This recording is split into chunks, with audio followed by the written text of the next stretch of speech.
So what is up guys, for today's video we'll be discussing Joker's philosophy and how is it connected or how can we apply it to the current COVID-19 pandemic crisis.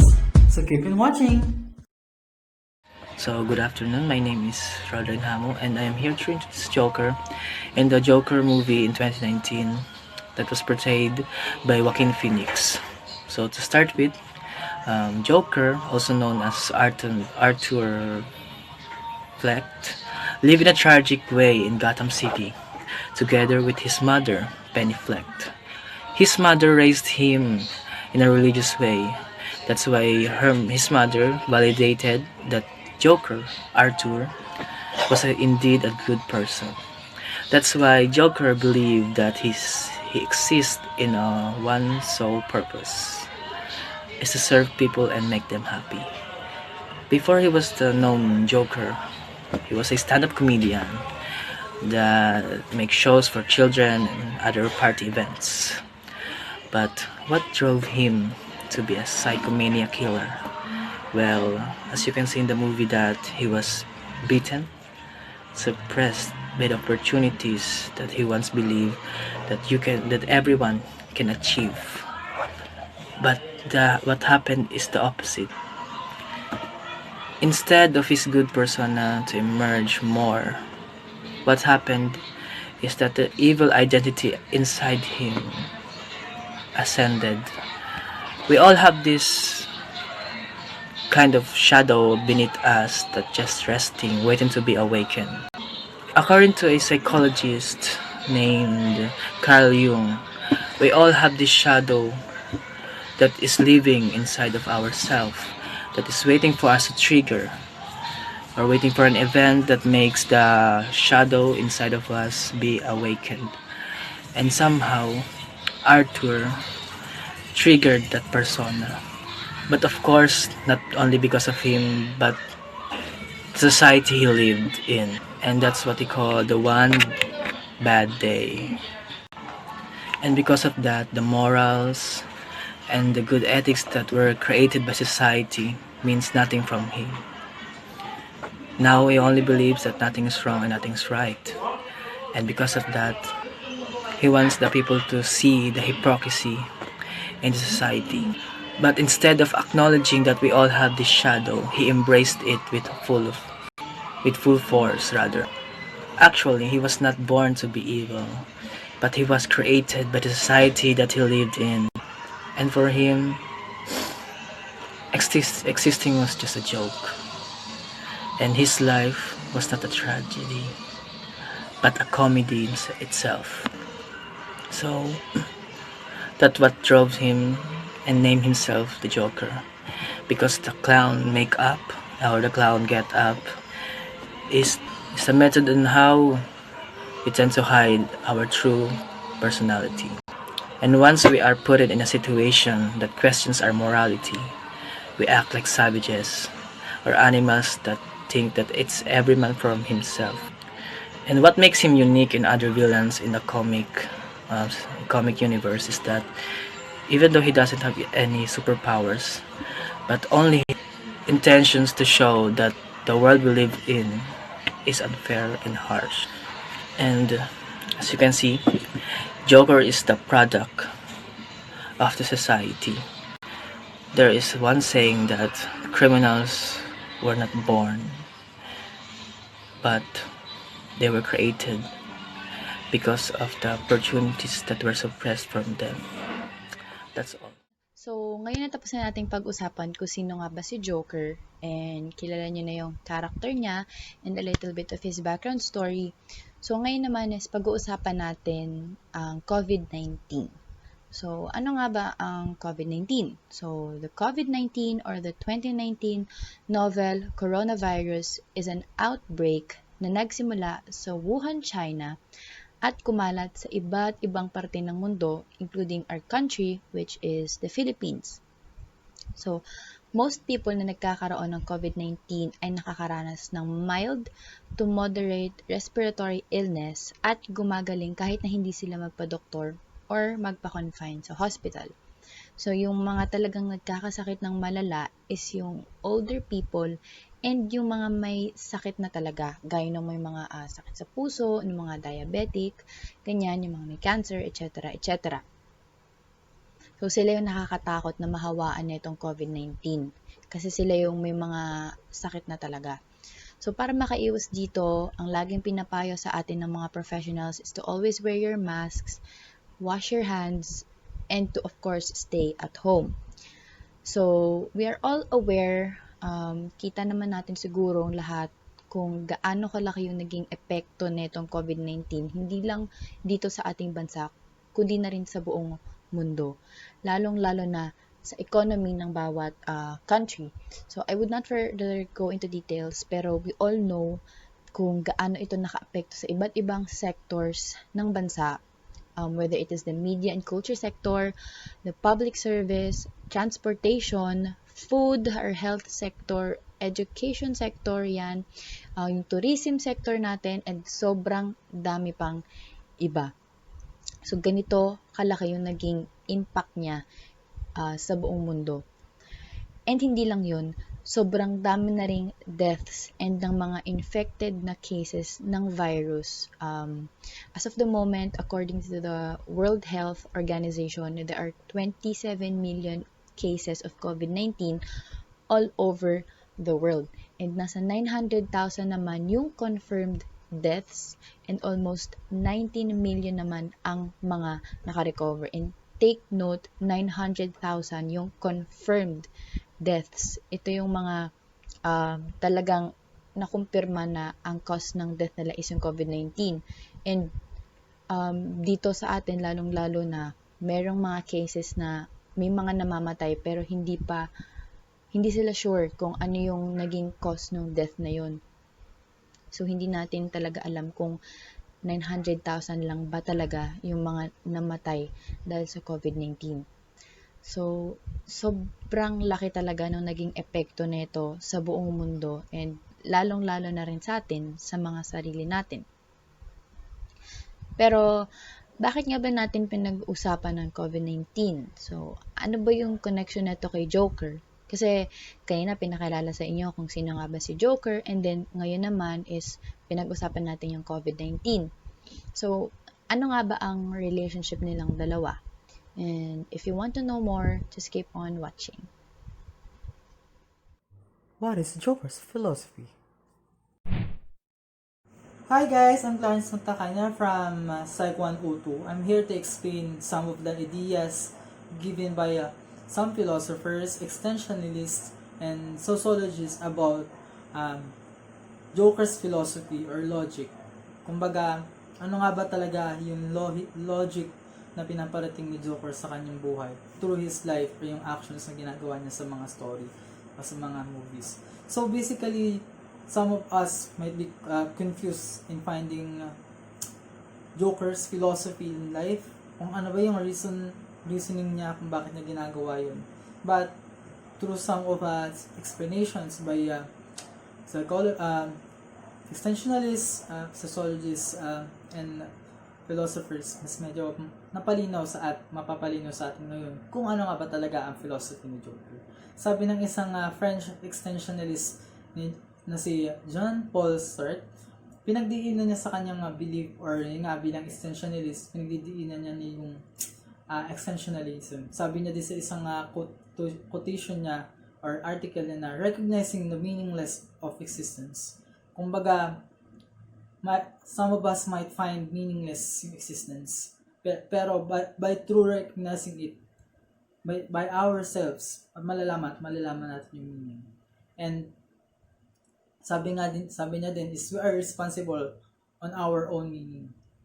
'Di ba? Katulad ng ginawa o yung naging philosophy nila Joker sa story na he was the power, he was the will, he chose or he was the one how the will to choose, or siya mismo yung pumili ng buhay na kakaharapin niya. Pinili niya na maging ganon, not totally to be against goodness, not totally to against the society, but he was something to do in order to make people to realize or to reflect their real morality. Yun nga na tao mismo ang makakita, ang makaka-recognize or makaka-define ng meaning niya. Katulad nga ng ginawa ni Joker na he gives his own meaning in life. He was the one to choose the life he wants to be. O yung buhay ng pinili niya ay siya mismo, sa kanya mismo nanggaling, hindi mula sa tao. Sabi pa ng isang philosopher na si Jean Baudrillard is dito naman sa kanyang, siya is isang is French sociologist. His idea was centralized in balance of society, order, and crime. Dito napakita kung bakit nga ba nagkaroon ng eagerness, kumbaga si Joker, maging ganun yung niya. Kung iisipin natin, Batman, yung naging buhay ni Batman as a hero ay before becoming hero, he experienced tragic in lives, traumatic experiences like yun na nga yung nangyari sa kanya na his parents was killed in the front of him, kitang-kita niya, and it was traumatic to him, and it makes him eager to fight against crimes or criminals. And in that kind of point of view, o sa puntong na yon, na lahat ng mga taong nag-stand against sa kanya, kay Batman, or nag-stand against his will, or kumbaga may nakita lang si Batman na mali dun sa tao, he will stand against those people. That na yun nga, naging din, nagput din ng eagerness ni Joker, nakalabanan din si Batman. Na kumbaga, goodness will bring out the badness in some of point. Talagang sa kabutihan ng isang tao, lalabas ang kasamaan or yung morally bad things o yung masamang moralidad. Kumbaga, throughout goodness through all of goodness, lalabas pa rin yung natin, yung mga wicked ways natin. Ayon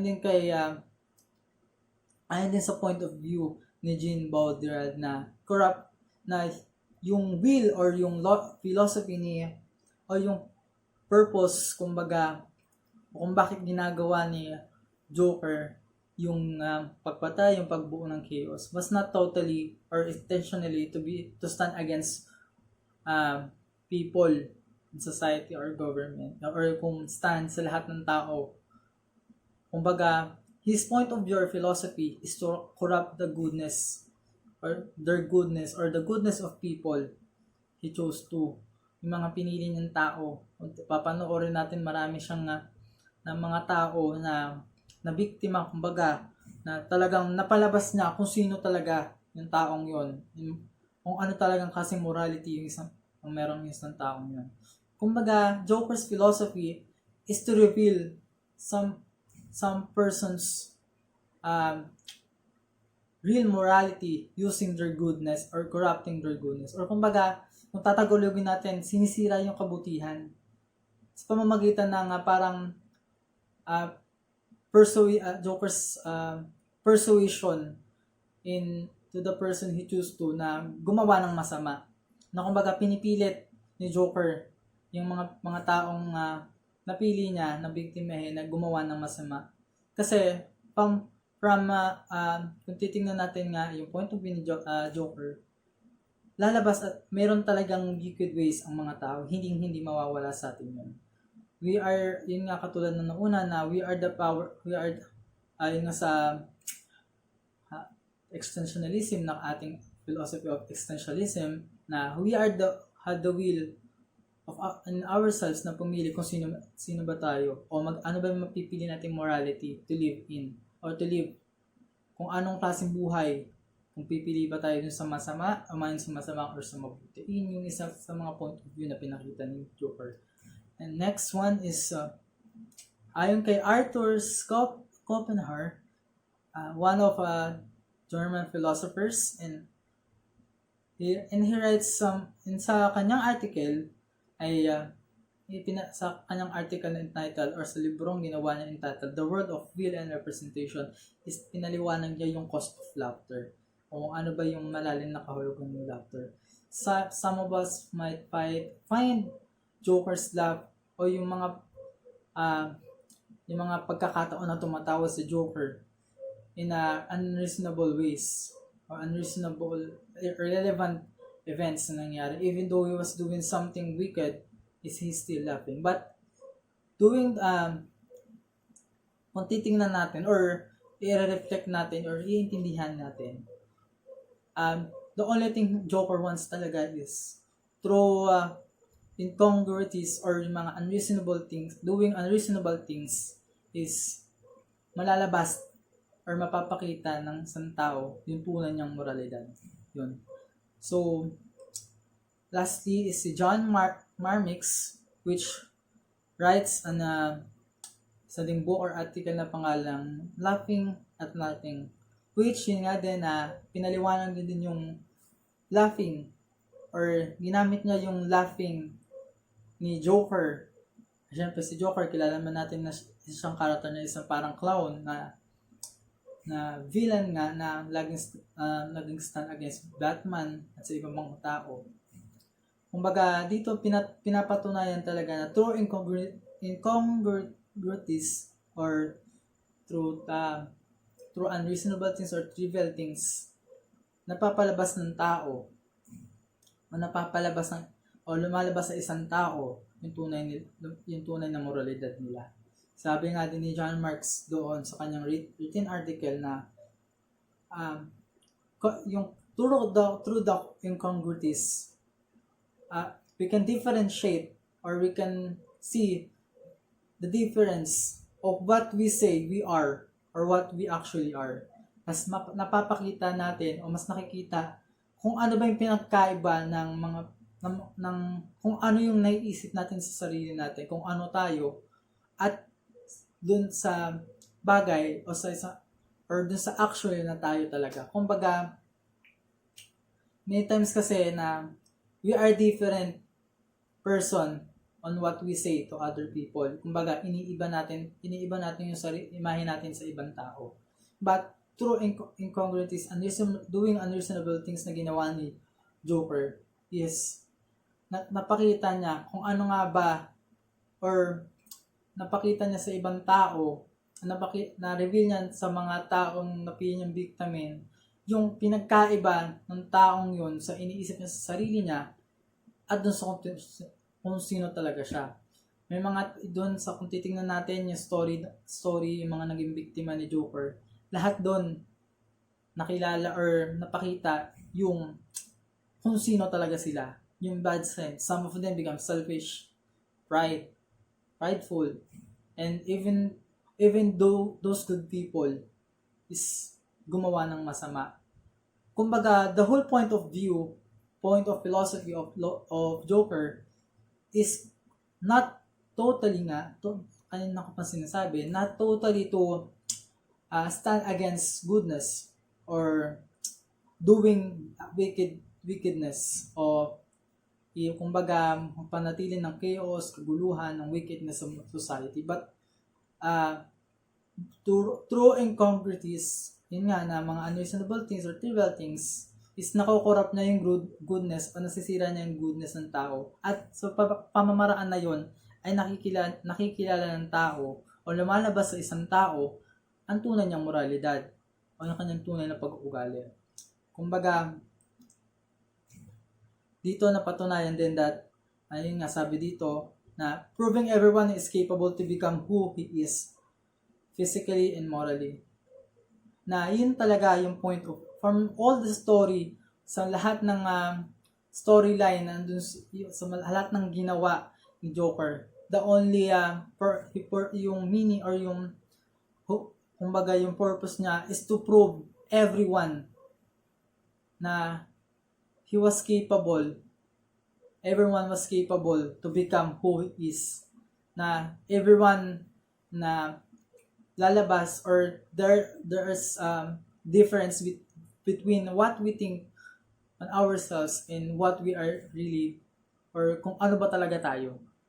Kasi, yun nga, kanina ko pa sinasabi na there might be na some of us na iniisip na yun nga, na ganun tayo, but in reality, hindi naman talaga tayo ganun. So, in Joker's philosophy, he wants every people that surrounds him to realize the importance of extensionalism and yung pagpili sa na tayuan yung totoong moralidad ng isang tao. Kasi kumbaga titignan natin kung susumahin natin lahat ng ginawa ni Joker, he was standing in a position he chose to be.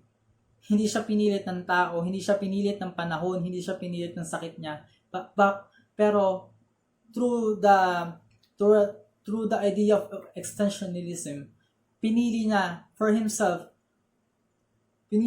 na yung sarili niya na maging ganon, to be the morally good or morally bad or wicked, or not totally wicked, or kumbaga he chose to be the person he wants to be. Na kasi kumbaga minsan kung tinisipin natin parang may topak si Joker, but for him, his thinking is strong. His strength is yung strength niya na tinataglay niya is yung thinking niya, or yung critical thinking na meron siya. Na yun nga, na a person is the one, or an individual person is the one who is capable to choose what morality o anong moralidad ang tatayuan sa buhay niya. So ayun, kung i-reflect natin ang nangyayari dito sa atin ngayon na COVID crisis, Joker was the virus and Batman was us. Why? Batman was us because we are the one. Yun nga, katulad ng sabi ko, si Batman din naman. Si Batman, siya din yung nagbigay ng eagerness. Yung heroism niya, yun yung nagbigay ng eagerness kay Joker na mag-stand against him. At parang gano'n yung nangyari sa atin sa COVID. Yung eagerness nating mga tao, yung yung minsan nating morality natin bilang tao, yun din yung nagdudulot sa atin na lumabas yung mga bagay na hindi natin isangka. Yun nga, katulad sabi ko, yung Joker as yung virus na nire-represent, yung Joker nire-represent yung virus natin na through dun sa nangyaring virus, through dun sa nangyaring virus o kumakalat na virus, marami sa atin nakikilala yung mga totoong sarili natin. Some of us may be against our government system sa mga nangyayari. Some of us might be choose to be morally good or still stand in goodness. But think about these things. Are we really standing in the morality of life? Or the morality we choose to be? O baka sakaling nagpapanggap lang tayo na maging isang tao na hindi naman natin gusto? Or kumbaga, nagpapanggap lang tayo for people to accept us, for people to know us, na maintindihan tayo ng tao. Yun lang naman na isiparating ni Joker na we must realize that we are the one who is capable to choose what morality we will stand to, whether morally good or morally bad. That's all. Thank you. And in conclusion, my other co-members will explain the moral lesson of Joker's philosophy through the storyline o sa mga movies. So guys, ako naman is i-discuss ko yung pinaka main point ng presentation namin, which is yung ano ba talagang connection ng Joker's philosophy or si Joker mismo sa COVID-19. So, ayun. Para sa akin, yung connection nila is yung effects nila sa mga tao. What do I mean by that? Ito, si Joker, villain siya, right? He is a villain. And may certain way siya na pag-execute ng mga crimes niya. Hindi lang siya basta pumapatay ng mga tao. Like, "Uy, I hate you," or "Ikaw, trip ko, papatayin kita, I'm just gonna shoot you to the head." Hindi siya ganun eh. Yung ano niya, yung way niya or technique niya is pinupush niya sa limit yung taong yun, or inaano niya, china-challenge niya mentally and yung moral niya as a person. Katulad nung ginawa niya sa ferry na scenario na sa video. May dalawang ferry, may dalawang boat. Tapos, binigyan niya yung switch yon, yung boat ferry na yun. Yung isang ferry is may laman na mga criminals and yung isa naman is yung mga tao. So, dun sa scenario na yon, nasubok talaga. At sino ba talagang papatay natin? Ano ba talaga yung, pinaka-best way? Papatay ba natin yung mga criminal kasi sila masama? Or hindi? Tayo yung mamamatay. Napunta sila dun sa situation na, alam mo yun, yung, syempre, pag gano'n, naig na yung selfishness mo. Ganun pinush ni Joker yung mga tao doon. I don't know kung ano yung ending, pero obviously yung gimmick na yun ni Joker is nakapag-question talaga ng life and death situation yun, kung anong pipiliin mo, sarili mo or iba. Pipiliin ba yung selfishness mo or magpapakabuti ka. So, same lang din doon sa ginawa niya kay Harvey Dent. Si Harvey Dent yun, right? Si Harvey Dent is a prosecutor or I think attorney siya. Mabait siya, good role model siya dun sa city nila. Pero, naging villain siya. Paano nagawa ni Joker yun? Ang ginawa ni Joker is, ewan ko, di ko rin napanood kasi yung movie or di ko alam yung masyadong detailed about doon. Pero pagkakaalam ko, namatay yung GF niya and dun siya na baliw and na-push yung limit niya. Kaya, nandun ayun yung naging turning point ng buhay niya, kaya siya naging villain. You're seeing what Joker can do to the people or kung paano niya napapalabas yung dark side natin sa mundo na pilit natin kinoconceal. Kung si Harvey, dating civilized, good role model, mabait na tao, naging criminal siya just because of what Joker did to him. You're getting my point? So, ano naman connection dun sa COVID-19? Paano sila maging magkapareho? So, yung COVID-19 naman is, same na din ang effect sa atin. Pansinin nyo, nung nag-start tong pandemic, anong initial reactions ng mga tao? Di ba mag-hoard? Lumabas yung ka-selfishness natin eh. Asan na yung pagiging makatao natin nung time na yon? Yung mga nag-hoard ng groceries, kahit hindi naman kailangan kasi wala dapat shortage yun. Pero anong nangyari? Nawalan yung iba. Kasi naging selfish sila eh. Dun pa lang sa point na yun, makikita mo na so pag naka-face tayo sa ganitong situation, lumalabas talaga yung ugali natin or yung pagiging selfishness natin or your true colors natin as a person. Ganun din yung ayun yung similarity ng Joker and ng COVID virus. Napapalabas nila yung kasamaan ng isang tao. Yan yung dark side na hindi natin alam. Yung parang, pinapamukha sa atin na you're just a hypocrite like that. Yung COVID-19, parang pinoprove niya yung philosophy ni Joker na people, yung mga people within us, may mga what do you call this?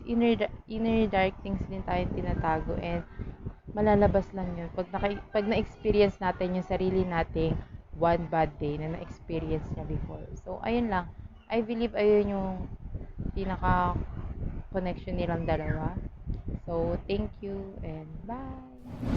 What is the moral lesson of Joker's philosophy? How could we apply it in the current COVID-19 crisis? Since Joker believes that all people have their own bad sides, he wanted them to realize it by putting them in a situation where they got no choice but to show who and what they really are. He wanted people to realize that they are not what they think they are. In our situation, Joker is like the COVID-19 who made people reveal whether they would act morally good or bad. So, the moral of Joker's personality and character to the readers is, there are times that we people look up to ourselves too much. We always think that we are always right, where in fact, sometimes we are not. We tend to believe that nobody should correct our wrongs.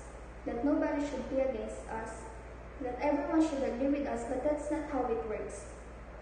We people have to be open in accepting criticisms and corrections from other people. There is nothing wrong with believing in ourselves. That doesn't make us bad. But we have to consider that every day there is something that needs to be corrected in the way we act and think. The philosophy of Joker is existentialism, means he believed that their own values is the only one that he followed. Joker's morality makes or enables the people to see the good and worst in him, and also of others. If we reflect our current COVID crisis to Joker's philosophy, Joker was the virus created which causes us people to become morally good or bad.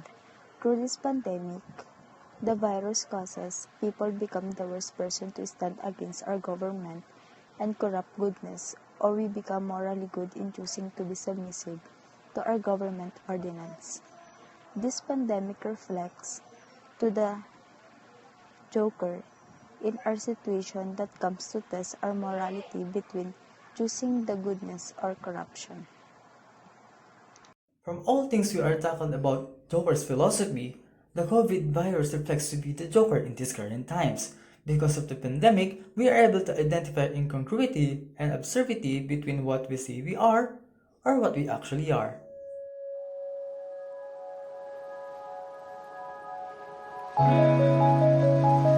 Thanks for watching!